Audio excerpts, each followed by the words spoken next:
But I'm sure you guys missed us last week. Last Monday I was out and about the country, and it was, I think, a productive work week for us on many different levels. As a program, I thought we got good work on Tuesday, Wednesday, Thursday. Had a lot of developmental work, working with our young guys, some kids that have played a little bit for us. Also some freshmen that or some transfers that haven't been able to get in the game yet that we worked with. So I thought that was good, and then we did get a little bit of a jump on Penn State for us on Wednesday and Thursday. From an injury standpoint, BP just started a quarterback. BP did throw the ball yesterday. I do think that at some point this week we could possibly get his return, but right now going into the work week of a normal game week. He isn't cleared for practice on Tuesday, but do expect that to hopefully change by the end of the weekend. So Art and Ryan Johnson and Matt will take the workload during the course of the week and see where that plays out. As we speak, Jake Hansen is going through some further testing. I think he'll have an announcement here later in the week, but he won't be with us this week as we move forward. And then I know a couple of you asked about Mike Epstein. Mike and I sat down last week. He basically is awaiting a test that will happen at the end of the year to kind of discern. It won't happen before our last regularly scheduled game, so he'll take a look at the things perspective at that time and kind of make a decision about the future. But right now he won't be with us for the rest of this year. Deuce ran a little bit on Saturday, and then Sunday was out there as well. A little bit determines on how he handles today's workload after work on Monday, and see where he's at Tuesday heading to practice. And then I do expect Seth to be with us. He was able to go through some stuff at the end of last week. I grabbed him yesterday when we were going out to the field, and I think he really feels he's going to be able to go full go on Tuesday if he handles everything the way it's trending with him. Should have him back with us full go. So that's kind of where we're at from a medical standpoint. A very tremendous challenge this week. Obviously, anytime you're on the road in the Big Ten is a big deal. It's homecoming for Penn State. James done a nice job assembling the roster. Very unique in the fact that when I came here, I didn't expect to see what I saw. I knew I'd see good players, but he's kind of assembled, especially the defense side of the ball, right? Their best guy up front is a transfer. Two safeties that play junior college football.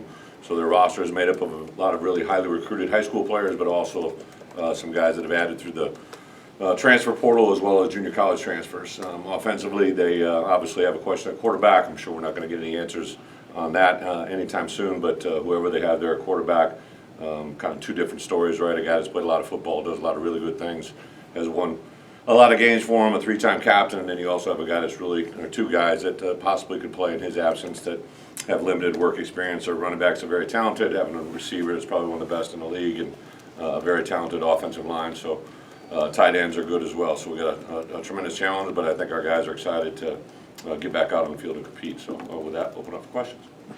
When you were there the day you got hired, were you thinking the coach part of you take over and watch Penn State from a football standpoint, or were you thinking we got them a year from now, or was that any of that in your head? Yeah, a couple different things. First, obviously we were still in the middle of the whole COVID thing, didn't know exactly how the schedule was even going to lay out for the year ahead, right? Okay. Did jump out to me that my first game at the University of Illinois was on the road at Penn State, and I knew we were playing them on the road again. I'd love to see the computer that figures that out. I think we play them on the road 3 out of 4 years, so that's a very interesting side fact for the trivia buffs in the room. But the schedule is what it is and plays out how it is. I do remember the fight in our guys at that game, right? And it wasn't obviously the outcome they wanted, but I remember when we first got there, we got there a little bit into the first quarter, and it was a good game rolling at that point. It got a little bit lopsided at the end, but just ran out of bodies. How different is this Penn State team than the one you saw last year? Than the one I saw last year. You know, last year I really wasn't looking at Penn State. I mean, I get the question, but I was really concentrating on the roster as it lays out. When I was in the league the last time, that was just beginning to transition from obviously Joe Poe's long run and all that came into it. And Coach O'Brien had come in, and obviously the transition was taking place. So it's a team that's, and by the roster, that's what I was kind of surprised that there was a lot of portal transfers as well as junior college players that were being significantly played, especially on the defense side of the ball. Coach, you mentioned their roster construction coming off of a bye week and doing all the different things good recruiting-wise. When you look at Penn State's roster, obviously it's based in high school recruiting, but how important is it to have JUCO kids, transfers, to be successful in today's world? That's exactly why I brought it up. Yeah, like I think it's the effects of the portal transfer are probably going to be kind of played out over here over the last the next 2 to 3, 4 years, especially with the COVID adaptations. And this year we just got granted 2 weeks an opportunity to sign 7 more additional players to year 25. So there's a lot of moving parts right now in the NCAA, and there's probably none bigger than the transfer portal in combination with the NIL. And I think that's a huge potential swing factor in a short amount of fashion. I think even last week when we looked at the amount of days for myself that I was going to be out as a head coach, I would say the time was equally split between the potential transfer world and the high school world. We kind of had a beat on what we were doing in state. We're going to continue to add a few guys possibly into the 2022 class, but as you're looking for the immediate effect and the things that we're going to have to do, offensively we lose probably 5 of our 6 top offensive linemen are all 6-year seniors who will be out of the program. Julian Pearl being the only guy that's in that world. Got a number of guys that are in that senior class that has another COVID or has a bonus year to come back if they want. But at certain positions, it's very apparent that we're going to have to acquire a lot of players through the transfer world. I think I have a better grasp, without a doubt, now on my really when I took over the program on December 19th, they'd had a signing day on that Wednesday where they signed a little over a dozen players that I had never seen or done or been around before. So to have a handle on who those players are now, we've added a couple more since them into that class, either through a blue shirt, a couple additional signings. I think Dwayne Johnson and Josh were the only 2 that we kind of added on signing day. And now we added a couple, obviously, portal transfers after that. To have a better grasp of our roster, where it is right now and where it's going, has been a huge point of emphasis this last week. Knew it was going to be that way. We wanted to get into the season, play these 7 games. I'm in constant meetings all the time with Pat Hamilton and our personnel staff, and kind of adjusting that as it plays out. And then we've had, if you look at the quarterback room in particular, which obviously draws a lot of attention. 2 guys from last spring, Deuce Spann and Isaiah Williams, are probably 2 of our higher regarded wide receivers. And that dramatically changed that room depth chart wise, and also from a skill set. The only thing that we added obviously was Art, and we brought in Ryan Johnson. They already had Samari Collier signed, so that room is considerably different from the day that we walked in, but it's a room that has to obviously change to get where we want to be. Coach, both of your coordinators said you're the hardest working head coach they've been around recruiting wise. Can you just talk about your philosophy and what the role is for the head coach? Are you a more hands-on guy than some other coaches? Yeah, I appreciate the comment. I just know this, as a head coach, you're only as good as your roster, right? I kind of learned that the first time I went to Kentucky Derby, right? Nobody was betting on the jockeys. Everybody was betting on the horses, right? So to win the Derby, you got to have the right horse, and I think our players are going to be a reflection of what our program stands for. I stood at the front of the room last year when I took over and said everybody is invited back because of COVID. They gave me the opportunity to do that, but as this roster continues to transition, I've got to make tough decisions. Players have to make decisions, the roster is going to have to change to get to where we want to be to win the championship. So I recognize that probably midway through the spring last year, through the summer, just certain positions haven't maybe played out the way they envisioned them to. In particular, the offensive line, I don't believe we have a player in the 2 deep that they've recruited here over the last 3 years that is really significantly doing anything for us in the playing department. And that's a major concern, right? So that's something that we have to do. The top 2 quarterbacks that have played to this point are both transfers, right? So there hasn't been any development at that position that is significantly playing right now. Isaiah was that guy, but he's obviously playing a wide receiver position in Deuce. So defensively, we knew there was going to be an evolution just kind of on the style of defense that we played. We got to definitely get a lot of bigger bodies, I believe, up front to get what we want to get done to play in this league at a consistent level. So there's things that we're definitely evolving every day. And as a head coach, I think I have to prioritize my recruiting. I was heavily involved in the 15 guys that we have committed to us. anything I could do every day. Just even the last, probably one of the things I've said to a lot of recruits that we've offered here as of late, like, listen, when we talk, people are going to follow. It's just something I've witnessed in my career, and probably the last 3 or 4 guys that we've offered here at the University of Illinois in the high school ranks in the 22 class. Immediately after that, we've probably got anywhere from 3 to 5 additional Big Ten schools have offered, which is part of it. I get it, and I think it's a sign of people have attention of what we're doing. Right, what did junior college a few times? Has that been something you kind of gotten into on the recruiting trail in your past, or is that just kind of based on what it's roster or something you're into? I missed the first part. Junior college players. Just me going Yeah, there? just something you focus on. At the University of Wisconsin, I believe I had 1 junior college player in my entire career there. It was a pretty good one. But Dan Moore, he was actually an Illinois kid who, if I not remember correctly, I think he went to Eastern Illinois, played and wanted to have an opportunity to play at a high level, so he went to a junior college in Illinois, and we needed a kind of a filler body at that position. When I was at Kansas State, we did a lot of junior college recruiting. When I was in Iowa as an assistant coach, we did a lot of kind of selection, handpicked junior college recruiting. But junior college recruiting usually comes about in 3 ways, right? Usually there's obviously the guys that maybe fail to make an academic requirement, right? The second one, usually are guys that are under-recruited, underdeveloped, and overlooked. And then third is just guys that kind of maybe get in an unusual a position change. Maybe they're, a high school tight end that grows into an offensive lineman, or a wide receiver that turns into a tight end. There's usually something that significantly changes in their recruitment that makes that happen. So because of my time in my career, I've developed a lot of contacts in the junior college world. But I think you have to be careful about the problems you uncover, right? Like, I think it's been very clear to me here to the University of Illinois. It's a very high and prestigious academic institution. It's hard to get kids in school, as well as maintain them. So we have to make sure that we get a kid that fits the caliber and the dynamic here at the University of Illinois that make them develop during a 2 or 3 year career window. And then just really the addition of the transfer portal. Now you have some guys that are transferring to junior college to try to get an opportunity to get at a higher level. Also on our radar, just for me personally, in the last week, there were a couple kids that come from a different country because of the success. We have 2 kickers from a foreign country. We have 2 brothers, and Chase and Sidney Brown, that come from Canada, that have opened up an opportunity to recruit players from Canada that I think is very unique, and it's something we have to take advantage of if it can help us. What would it mean for you guys to finally be able to get out on the road and see people? Like, what's that mean for you guys as a staff? Well, I think for us as a staff to be 2-5 and to just kind of have a moment to right in the middle of the season have 2 bye weeks. That's why, like next year, even I think recruiting over the next 2 to 3 years is going to be a huge part of this program. And next year to have that bye week opportunity to jump to 2 because we're going to play in week 0 again is huge.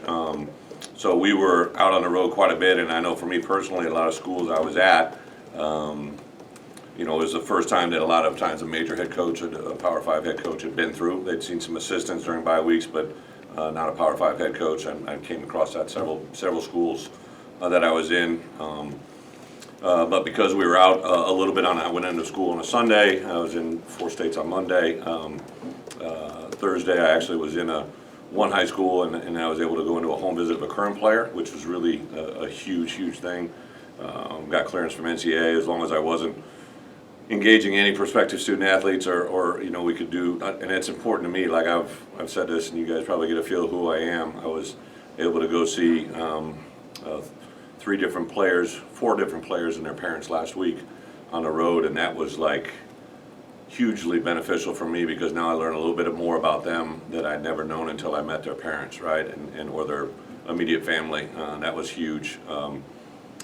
But yeah, to get out on the road, and even the coaches kind of talked about having recruits, coaches come into schools again, and kind of all different perspectives. Saturday I was at 2 high school games, and on the East Coast I was in a high school on a Saturday morning, the day after a game, when the only people in the building were me and a couple coaches. It was just really kind of a cool opportunity. My wife and kids couldn't understand it, but that was definitely part of the job that I think as coaches we love. Or as you come back full circle here, back to Penn State, how do you feel like what have you brought most to this program since then? If you go back to the place where you first saw this team last year. You're talking about our team or their team? Yeah, no, your team. Well, you just know them, right? Like when I was in the press box, I was up there with Warren and Kent and Josh and a crew of people that I was just getting to know a little bit as well, right? So I'm around people I didn't know, and then I'm watching a group of players that I'm glued to my roster trying to figure out who's who, and you know, they're at that time they're just names and numbers. I did enjoy the spirit they played with. I told them that on that Sunday, but now those emotions that I feel with them are real, right? Like to see the disappointment in their eyes after some of these tough losses, but also to see the joy in their eyes after a couple of wins makes it just that much more tangible and real. You know, I know as coaches, none of us really get into this profession for the money side of it or the glory side of it. They get in it because we love to affect people's affect people's lives. And now that you know them, and to my point about knowing their families, it just makes it that much more real. Because you've gone into a game week with Brandon not cleared before, does that make it easier just knowing you had that experience this year where Art took majority snaps and have an idea of what that looks like? I'm trying to follow you. What do you mean? Just because when you've entered a game week without Brandon available previously already, does it make it easier this time around as you get back into a game prep situation? Well, Brandon never played in a game that he wasn't cleared with at the beginning of the week. I don't know if that makes sense. But Well, I'm not asking this right. Just when you go into a week without maybe guys consider your number one quarterback, Right. not ready to practice, you've been in that situation Oh, yeah. before. Does that make it easier? Well, yeah, so for instance, Brandon, right, if he isn't cleared for practice, then he can't play, right? I mean, he could get cleared on Friday or Saturday, but to have a quarterback that hasn't repped with your players during the course of the week in the game plan, unless it's forced into an emergency situation, probably isn't hugely beneficial. I do think the last week, to see the amount of reps that Art and Ryan got make you feel good about where they're at. Obviously, Art entered the game against Wisconsin after BP got knocked out again. So I think, yeah, I mean, the more comfort level you have with your players, especially at the quarterback position, the better you feel about inserting them into a game as needed. Are you able to share which players you went and did home visits with this week? Or was that I'd probably rather not. I told our entire team, just because it's really just geographically, right? Yeah, like first one, easy one, right? I was flying down to the southern area of our country, and a running back that we have signed that I had never been able to be in his hometown. It was on social media. I know you guys saw it, right? So like you. That's the difficult thing. The one thing that I would say, I've kind of said this several times, right? The benefits that I've had is to be experiences I've done in the past. And even when I took over as a head coach in Wisconsin, I had only been the defense coordinator for 2 years, so there were kids in our program who had never been to their homes, never met their parents. So when I took over as a head coach in Wisconsin, even though I was out recruiting a certain area, if I could see a parent of a kid that's on our roster who I had never recruited, I would do that. And then at Arkansas, when I took over there, took over an entire roster who I'd never been around, and as I began to work my way across the state whenever possible, I would try to meet with a parent or visit with a parent that was someone that I had never been around before, and that's been, I asked Josh for permission to do it kind of when I was out on the road, because sometimes it involves private air travel or doing some things that are a little bit out of the norm, and I know they'd never thought or done that here, but it's something that was very important to me, and it's been a huge benefit to this point. We saw Purdue pull off the road upset, if you will, over Iowa. Do you hold that up at all to your guys to say, look, what can happen here when you go to Penn State? I think it's another great indicator. Purdue's a very good team, right, that we played. I think everybody in our program knows we're going to play Iowa here at the end of the year, or a little bit later into the season. I think as a head coach in the Big Ten, you always are making aware of anything that's going on within our conference. We played Nebraska, we played Purdue, we played Maryland, we played Wisconsin. So you always, I think, make note of the programs that you played as well as the ones that are in front of us. I think that's just standard football. And then college football is a very unique game, as we all know, and anything can happen on any given Saturday. I think that's what we bring to light for our coaches big time. Brett, did you find this week or this past week that there was excitement when you crossed the country that Illinois is suddenly now an option for these high school coaches and for these players? I had a feeling that we were going to be welcomed. Right. I think like any place that you have been around in the past, like you just have a feel or an understanding of coaches. What's amazing to me is when I go into a school and I might meet someone that I met 20 years ago, or a high school where I met a coach at a clinic 15 years ago, right? Like those things continue to cross your path. When you're a young coach, you don't know anybody, right? So I think that part is there. But even like just partying and getting ingrained in this community, right? Like I was on the road all week. We snuck in Tuesday, Wednesday, Thursday practice, and Coach Underwood had a Brad School that I'm sure a lot of you guys know, and Coach Underwood had invited me to that back in July or August, whenever Joey called me and said, hey, would you like to take part in this? And kind of got off the plane at 5:30 on Saturday, and we're supposed to be there by 6:30, but to be around some of Illinois' greatest supporters. Brad had a good group there that was absolutely unbelievable. Just to be with Brad, I haven't been a lot of time to spend time with him, never met his wife, never met the men's basketball coaching staff, so that was just like so it's just another part of getting ingrained in this community that was awesome. And I would say that that's the part that a lot of the bigger time supporters, benefactors to the University of Illinois program were very positive when I came across them on Saturday night, and that was another positive thing, I think, in my understanding of what's going on. Coach, there's another new... Go ahead. Are there any special plans for travel to Penn State? Any special plans? No. What I mean is, like one time, I remember coaches waited until a couple hours later before they tried to get out of town. Yeah, I think what you might be referencing, I remember when we first went to Penn State when I was at the University of Iowa, they had a small runway, so you had to take 2 planes. And if you did, when you were coming out of Penn State, you had to wait several hours before you could get out because of traffic, if that's what you're saying. And like, yeah. We've got the logistics. I know I've had some people reach out to me that are having a tough time trying to find a hotel, like in State College, and maybe you guys falling through the same thing. But I have a good buddy that's in the NFL that just contacted me, and we were able to locate a room for him, but nothing really significant in that regards. Coach, there's a new rule since you've been in college of players can play 4 years and then redshirt. Yep. Or four games and then redshirt. Yep. So, you have players right now like Kanena, like Tyler Strain who played 3 games. How do you evaluate that with your roster of, do we want to redshirt them or do we need them the rest of the year? Yeah, so there were some guys that played in the first 3 games that, as you've been able to tell, right, have continued to play throughout. Josh being one of them. I didn't think he was ready in week 1, but I had a feeling he was going to be a guy that played regardless. Dwayne Johnson being another guy. Kreutz has been in there a little bit. Kanena's been in for 3 games. So there's been some guys right on the cusp. We've had Barlev that's been right there about ready to play. Tyler Strange played a little bit. So the magic number is 4, but I think you got to kind of make that decision in the preparation to get to 4, right? Like you don't want to decide, put them in game 4.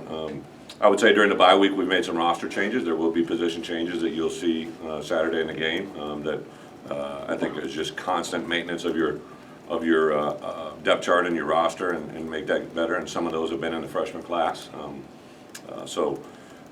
That plays into it a little bit. I think the big thing is when you have a player that you feel may have significant ability to play the next year, is just to get them to understand what it means to play college football, how to prepare, get in the game, even though it may not be 30 reps. If they can get in for 10 to 15 and have valuable game preparation, I think there's a huge asset to that. And then just to be quite honest, at the linebacker position, right? So arguably our best linebacker performance in game 1 was C.J. Hart, who's gone for the year. Jake Hansen, who's obviously out for an extended period of time, has missed several games this year. At that particular position, Tyreek Barnes and Kalen Tolson, right, who didn't even have in the spring, have been forced into starting roles.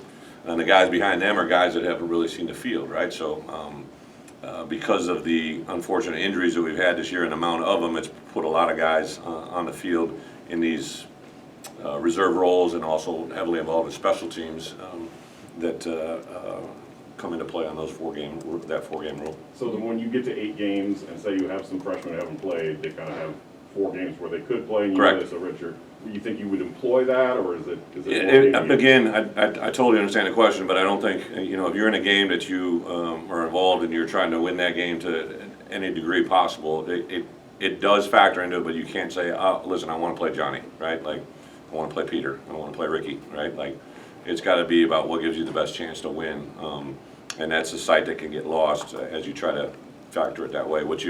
I think you have to be much more proactive in your plan about who's available, how you would use them, and be able to use them in a capacity to help you win games. You've talked a lot about recruiting and visits, do you remember your first visit to Aaron Henry's house and maybe the interaction you Yeah, had with his yeah, grandmother? Aaron was a sophomore. I was on Immokalee High School. I couldn't go to his house because at that time he was underclassman. You could only go to practice. So, yeah, I remember all of them. I was sitting, walked through the lobby last night, and I saw Alex Collins and Russell Wilson on the sideline, and I thought about my first experience, ever touching those guys live. Saw T.J. Watt and Derek Watt. I remember T.J. Watt being in my basement when J.J. Watt was on an official visit, and his dad said that kid's going to be a pretty good player. I think Dad probably knew a thing. And I remember taking Derek Watt in the middle of fall camp as a linebacker, and thought he's a really good player, but we probably should play him at fullback. I think he could affect the game more at fullback position. And 3 games later, he helped us win a Big Ten championship by the way he played. So roster management happened right in the middle of the season in his case. And that's the same exact things we're doing right now. That's the part that probably, during the bye week, I was looking at some film of past places I've been. Just, there's certain running backs that we have now that remind me of players I've had in the past. So I pull out film from the past. And I remember in my 3rd year at Arkansas, I was looking at an offensive unit that had 11 players on the field from the widest player on the left to the widest player on the right. 10 of those guys played in the NFL, and it was in our 3rd year. So I know what we're going to be able to do. It's just unfortunate we got to go through some bumps to get there. You had said you might be able to let us in on what some of those position changes might be, or is that a wait? No, that's probably a wait to see. But you had said that Nice you try. were splitting more time with Art and with Brandon during practice. Will you continue to do that moving forward if Brandon's cleared? Yeah, but I get the question, but 2 totally different worlds. At that point, both guys were totally healthy, and they both had played quite a bit. And that's kind of why we had decided to give Art more reps. But BP can't get in what he can't get into, right? He can't get into rep on anything that he can't be cleared to play in. So he's not cleared, so it's a moot point. If he is cleared, will he Yeah, I just be don't the see him starter? getting You said cleared. he was the starter, is that true? Who's Or- this? or Brandon, you said earlier that Brandon was the starter in here. Did Did I? I mistake? I didn't quite understand it either. I Yeah. was hearing it. I didn't say Brandon's starter. Okay, I thought you said Brandon was the starting quarterback, so I. Oh, he was a starting quarterback in the situation that you talked about, when I inserted Art. Right, that's what you were talking about. You talked earlier about being able to meet these players' parents in their homes. Have you had an opportunity to do that on Zoom in the past, I guess, 8-10 months or whatever it is? Yeah, so when we first got here, I met all the kids that signed in sign class on their parents through Zoom, as well as our entire roster. So we had I don't know if it was the 2nd or 3rd week of spring ball, we had like a parent players meeting, had over 100, whatever it was, 150, 160 people on there that were any players from our current roster that did that. And then just slowly during the course of time here, to walk across after the game to see guys. And to that case in point, I didn't know Brandon Peters' parents, right? So I think it was,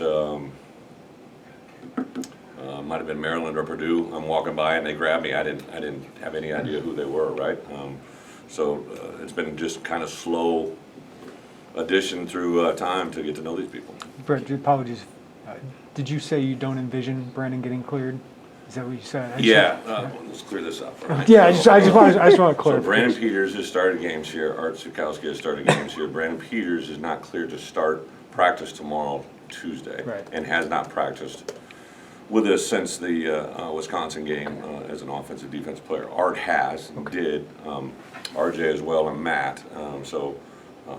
I can't tell you who's going to start on Saturday because I don't know who's going to be cleared or not cleared. And if BP doesn't practice much during the course of this week, it won't be him starting at quarterback. Thank you. Can't show my full hand, but going back to Aaron, how do you think his relationship with like his grandmother and the way he was raised shaped him into who he is now, if that makes sense? Yeah, so Aaron was unique in the fact as I got to know him, right, he was actually, he was fairly highly recruited, but to give the whole testament, Aaron was getting recruited. I remember I was a head coach at Wisconsin. We played at another Big Ten school. We beat another Big Ten school where I attended. And I could see him on his official visit, right? And I remember I texted him, and I said, I don't know about those colors you're wearing, right? And he said, well, you should see the shirt I'm wearing underneath. And he shot me a picture of it, right? And that's when I knew I had a pretty good chance to get him. And then I had the brilliant idea, it was like middle of November, December, he said, Coach, I'd really like to play in an all-star game I'd love to, try to get an all-star game. I said, let me see what I can do. So I got him in an all-star game. And he goes to the all-star game, and he's pretty much perceived as the best player that's there. And after he plays in that game, he gets another couple of SEC offers that proceed to one school won a national championship and offered him. And I didn't know where this was going to go, so he basically let it play out with me that he had family one night on the phone, said the school offered him, it's his home state school, and how he'd love to play for his home state, but then he basically said, but coach, I told him where I'm going to play. I'm playing at the University of Wisconsin. But before that came to full tuition, or full glory, I was in his home visit, and it was grandma and his pastor. And I was sitting there with Dave Dorn, and we're sitting there in the living room, and we're kind of going back and forth, and I don't know where this is going to go. I felt it was kind of trending our way, but I kind of came across with some strong comments where I basically said, like, the things I think we can provide, Aaron, are beyond the normal things, right? It's not just about football, it's about life, it's about growing. And his pastor said, Coach, can you leave the house? And I'm kind of looking at Dave Dorn, I'm like, now what are we going to do?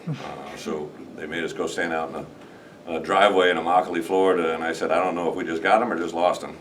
And unfortunately, they called us back in 10 minutes later and said that we're committing to the University of Wisconsin at the time. And that just shows you how different those moments are, right? Like, you never really know in recruiting. It's living in that moment. It's about tripping a trigger, having the right decision-making people, and then obviously as I was around Aaron and know the effect that his grandmother had on raising him and all that he is, but also now I've seen the full glory in him to have his parents get back in his life as they are, and now for him to be getting married here in January and taking that next step in life. And he was a lot cheaper when I gave him a scholarship. Now it cost me several $100,000 a year as a coach, so he's become more expensive, him and J-Mo both.